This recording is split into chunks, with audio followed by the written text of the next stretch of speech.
आज जानेंगे पंचतंत्र की चौथी कहानी, जिसका नाम है मूर्ख मगरमच्छ और चालाक बंदर। एक समय की बात है, एक घने जंगल के बीचों बीच एक नदी बहती थी। उस नदी के किनारे एक विशाल आम का पेड़ था, जिसमें मीठे मीठे फल होते थे। उस पेड़ पर एक चतुर बंदर रहता था। बंदर हर रोज उस पेड़ के आम खाता और आनंद से जीवन व्यतीत करता। एक दिन एक मगरमच्छ नदी के किनारे आया। बंदर उसे देखा और सोचा, क्यों ना हम इस मगरमच्छ को भी ये मीठे आम खिलाएं।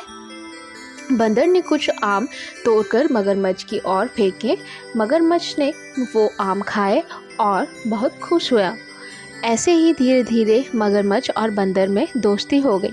मगरमच्छ रोज आता और बंदर उसे आम खिलाता।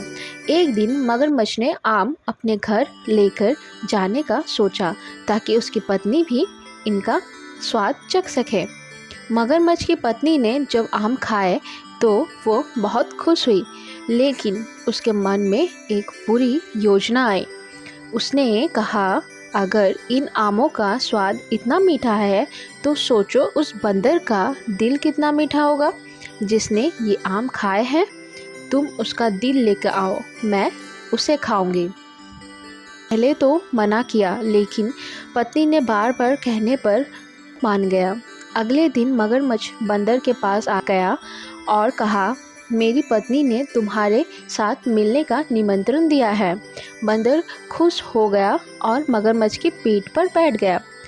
नदी के बीच में पहुंचने पर मगरमच्छ ने बंदर से कहा, मैं तुम्हें मारने ले जा रहा हूँ, क्योंकि मेरी पत्नी तुम्हारा दिल खाना चाहती है। ये सुनकर बंदर समझ गया कि मगरमच्छ ने उसके साथ धोखा किया है, लेकिन वो घबराया नहीं। उसने चतुराई से कहा, अरे दोस्त, अगर तुम्हें मेरा दिल चाहिए था तो पहले बता देते। मैं तो अपना दिल पेड़ पर छोड़ आया हूँ। चलो वापस चले और मैं तुम्हें वहीं से अपना दिल दे दूँगा। मगरमच्छ उसकी बातों में आ गया और वापस पेड़ की ओर चल दिया। जैसे वे पेड़ के पास पहुँचे, बंदर तेजी से पेड़ पर चढ़ गया और बोला, मूर्ख मगरमच्छ, क्या कोई अपना दिल बाहर छोड़ सकता है?